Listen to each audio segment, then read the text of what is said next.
A lot of fellow adventurers ask us to provide more detailed guide on how to get water of grit, and as you can see, we are right on the lake and literally on the border between British Columbia and Yukon. So in this video I will show you what we do, like step by step, what are the things to consider. So let's go. Let's start with the tools and we'll talk about pump. I personally made a mistake by purchasing a cheaper pump on Amazon, like 1/3 HP power, and the problem with that pump was that once I use a longer hose or I need to get water like uphill, it just won't provide enough water pressure. So what I got is this one. It's from Home Depot. It's a Dewalt 3/4 HP power, so it's very powerful, pumps a lot of water. So that was my choice. You're more than welcome to buy anything else, but I recommend to invest into a proper pump so you don't have to pay twice like I did.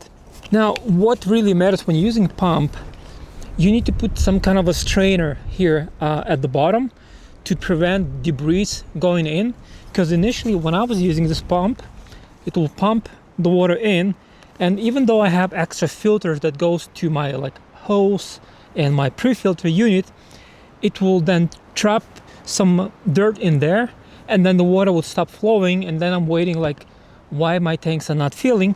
So what I did, I just bought like a net, you know, that bug net that we buy for windows, and I just attached it. It may not look pretty, okay, I just use some like Gorilla tape around it, but it does the job. So there's a net that will be my initial filter for the water. Okay, so that pump, it's a submersible pump, it will go into the water. That's number one. Okay, number two is your hose. So I have this hose, which we purchased because it was rated for a cold weather. Plus it's very flexible and it doesn't take a lot of space. But I don't recommend buying this type of a hose. The problem is this hose, as you can see, let me show if I can show it to you like closer. It has very limited water capacity, like how much water it can allow through. So if you're buying a hose, just consider something more, you know, you can have a good amount of water flowing. So even though we have a powerful pump, this hose will slow down that water coming out of that pump. But it is what I have. Just learn from my mistakes and try to get a different hose. We'll connect hose to the pump. We'll get some water in, and before we get water into the trailer, we want to have a pre-filter. The trailer comes with a good off-grid filter built in it, but you don't want to waste that filter, you know, on just getting water of grit. You want to pre-filter it first. So what we're going to do, we're going to connect the hose to the pump now, and we're going to do a test run before we connect the pre-filter unit. Let's throw the pump in first, then we connect. And again, just because we added a strainer in here, it's going to help us so much. Just throw it.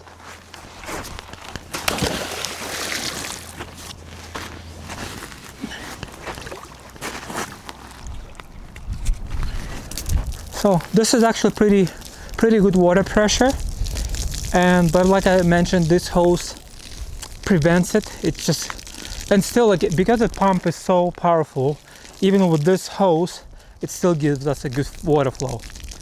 Okay, I'm gonna disconnect it and then we'll show you what we do at the trailer side. So with the water management systems that comes with pause and reboot units, you have this piece that came with it.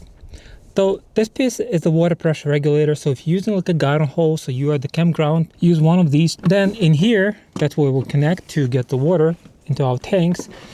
So as you can see, there's a mesh, you know, extra filter mesh, which you can take out. And now here's the trick. So behind this mesh, there's like a sensor.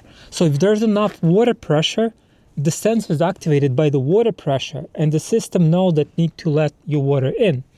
But let's say if you're getting water of grit and your water pressure, water flow is not strong enough, that sensor will not allow your water to go in. So here's the trick. I'm gonna switch to the power fill tank mode. Okay, now let's release some pressure. We're good.